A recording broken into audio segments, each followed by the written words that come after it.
Eu quero cumprimentá-lo com a paz do Senhor, dizer que é um prazer ter você aqui comigo novamente para iniciarmos mais um guia de estudo preliminar nessa importante lição da Escola Dominical que fala sobre os valores do Reino de Deus, a relevância do Sermão do Monte para a Igreja de Cristo. Hoje nós vamos falar sobre a lição 3, Jesus, o discípulo e a lei. Isso é muito importante, é uma lição muito interessante. Já queria te adiantar que você não vai exaurir esse assunto nessa lição, tá? Ela vai servir apenas como um estímulo para que você venha se aprofundar nesse assunto que causa muita controvérsia no nosso meio, desde os reformadores, né? Que alguns afastaram completamente a ideia de lei e evangelho. E isso precisou ser reparado por outros, como Barth, por exemplo, que trouxe uma visão mais unida, né, ou unificada, ou combinada da lei e do evangelho. Isso é importantíssimo você se aprofundar no assunto, ok? O que eu peço de você é que curta essa videoaula, se inscreva no canal, compartilhe esse material com outras pessoas. Você pode baixar ele e utilizar como você quiser, é feito gratuitamente para auxiliar de forma prévia, tá? Quem gosta só de assistir professor dando aula, não precisa desse material, porque é como eu tenho dito em outras oportunidades, você vai continuar sendo um assistente de aula, ou seja, você vai passar a vida assistindo aula. Tem gente que gosta, mas aquele que gosta do crescimento bíblico, de crescer em conhecimento, precisa ter um material que dê um direcionamento para o seu estudo pessoal, para você poder ter uma trajetória direcionada para crescer, alcançar o nível daquele professor que você está assistindo, ultrapassá-lo e passar esse conhecimento para outras pessoas. É isso que eu faço aqui, é o meu único interesse para ajudar de alguma forma você no seu estudo. O textuário dessa lição diz o seguinte: porque vos digo que, se a vossa justiça não exceder a dos escribas e fariseus, de modo nenhum entrareis no reino de Deus. Mateus 5:20. Verdade prática. Os seguidores de Jesus são chamados a viver a justiça do reino de Deus. Essa justiça, baseada na nova aliança em Cristo, nasce no interior do crente e reflete no exterior da vida. Muito importante, então, essa relação que precisa ser vista com muito equilíbrio para não trazer uma discrepância entre aquilo que é importante entre lei e evangelho. Eles não são irreconciliáveis, mas se a gente entender de forma errada, eles se tornam irreconciliáveis, ok? E aí a gente tem a introdução que diz o seguinte: nessa lição estudaremos a respeito da relação de Jesus com a lei e o que ele deseja de seus discípulos. Veremos que o Senhor Jesus cumpriu toda a lei, destacaremos a diferença entre letra da lei e o Espírito. E finalmente analisaremos a justiça do reino de Deus. No Sermão do Monte podemos perceber com clareza que o nosso Senhor não destruiu a lei nem o ensino dos profetas, mas os cumpriu e os aperfeiçoou. Assim como seus seguidores, a nossa justiça deve transcender a dos escribas e fariseus. Mateus 5:20. Então o que ele destaca aqui inicialmente, o comentarista, é que Jesus cumpre toda a lei. Ou seja, ele tem a capacidade, preste bem atenção, de ser completamente obediente àquilo que Deus esperava, não só do primeiro homem a vir ao mundo, Adão, como também de todos aqueles que foram chamados por ele. E por isso a lei serviu de aio, a lei serviu de tutor até que chegasse Cristo. Ou seja, a lei serviu para ajudar o homem a moderar o seu comportamento no seguir a Deus, até que viesse alguém que fosse completamente capaz de cumprir a lei de forma total. Ele não só cumpre a lei como alguém obediente a Deus, mas também como sacerdote, ou seja, o seu ofício sacerdotal também supera o ofício dos sacerdotes levíticos. Por quê? Porque ele consegue oferecer com pureza o sacrifício que Deus esperava para a remissão de toda a humanidade. Então é muito interessante essa lição para você iniciar o seu estudo sobre a questão da lei e dos evangelhos, e mais especificamente de lei e graça, ok? Aí a leitura bíblica em classe, em Mateus 5, versículo 17 ao 20, você pausa aqui, faz a sua leitura na sua Bíblia e já faz nela as suas marcações que você vai precisar futuramente quando tratar novamente desse assunto ou precisar dele para relacionar a outros assuntos, ok? E aí a gente tem aqui o tópico que eu considero mais importante, o slide, porque traz toda a estrutura da lição, tá?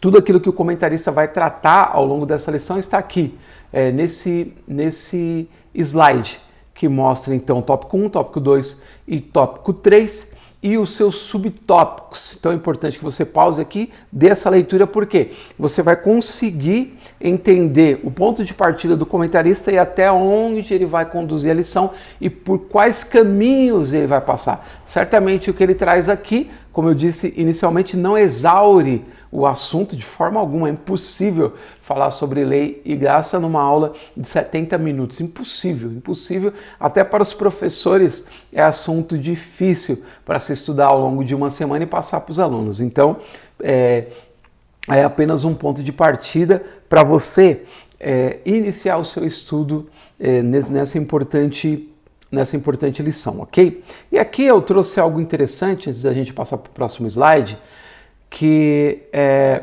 uma ajuda, como eu fiz na semana passada, do dicionário do Champlin, tá bom? Nesse trecho aqui que está em azul, e essa parte toda, ele fala o seguinte, para auxiliar já vocês também nesse estudo.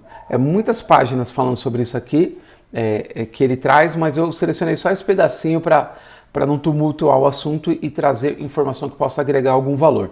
O apóstolo Paulo conferiu-nos um novo ângulo para contemplarmos a lei.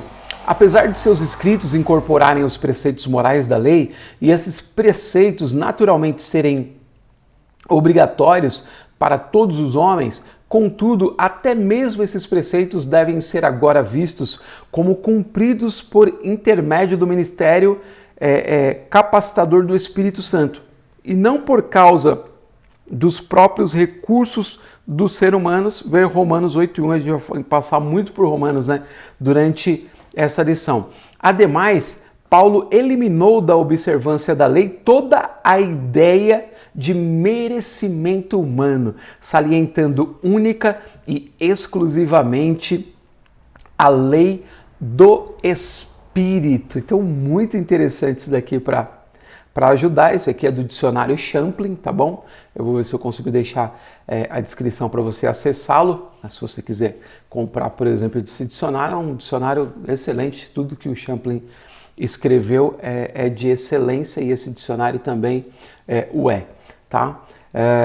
E aí a gente volta para essa questão da lição e agora eu vou para o próximo slide, que apresenta todas as referências bíblicas para esse assunto. Então, qual que é a minha dica aqui? Antes de você fazer a leitura dos subtópicos, você lê as referências. Lê o título, um compromisso com o passado. Dentro de Jesus cumpriu toda a lei. Aí lê as referências. Aí depois você vai e lê o trecho. Quando você lê o trecho pensando nas referências, se tiver realmente relação direta, você vai falar, nossa, é muito interessante isso aqui mesmo. E aí você lê novamente, aquilo vai fazer com que você memorize melhor a referência bíblica e cruze ela com o que o comentarista está falando. Então você faz isso em todos os subtópicos e aí você vai ter um crescimento mais estruturado daquilo que você está aprendendo na lição, tá bom? Então isso aqui é muito importante. E aí a gente vai para a conclusão da lição, que diz o seguinte: Jesus não veio para desfazer a lei, nem viveu como um legalista, porém soube observar o que havia de bom na antiga lei, dando-lhe uma nova dinâmica de vida. Nosso Senhor deseja que nossas vidas sejam elevadas espiritualmente, semelhantes ao caráter e conduta dele, deixando de lado toda frieza espiritual e aquecidos pelo Espírito Santo, abraçando o verdadeiro Evangelho do Senhor Jesus Cristo. Tá? Para finalizar, é importante que se diga que não há algo de ruim na lei. Paulo fala que a lei é santa, justa e boa, mas eu sou vendido sobre o pecado. Ou seja, a questão da lei é que ela mostra realmente o que nós somos, mas ela não dispunha de condições para oferecer o remédio, para oferecer a cura. Então ela denuncia, mas ela não era capaz de tirar a enfermidade. Nesse sentido, a gente ficava apenas esclarecido do pecado. E por isso, os crentes judeus precisavam constantemente oferecer sacrifício para cobrir o pecado. Mas mesmo esses sacrifícios apontavam para o sacrifício perfeito de Jesus, porque o sumo sacerdote oferecia o sacrifício sobre o altar e aquele sangue era aspergido nas pontas do altar. Esse mesmo sacerdote oferecia no interior do tabernáculo e posteriormente do templo, ele oferecia ali o incenso, ali tinha os pães asmos e ali tinha o altar do incenso com o qual o sumo sacerdote poderia entrar no dia do Yom Kippur, dentro do lugar santo dos santos. Então ele entrava com um punhado de brasa tirado daquele altar e com uma porção do incenso aromático nas suas mãos, entrava para dentro do Santo dos Santos e aí ele lançava aquele incenso sobre a brasa e a fumaça tomava conta daquele lugar.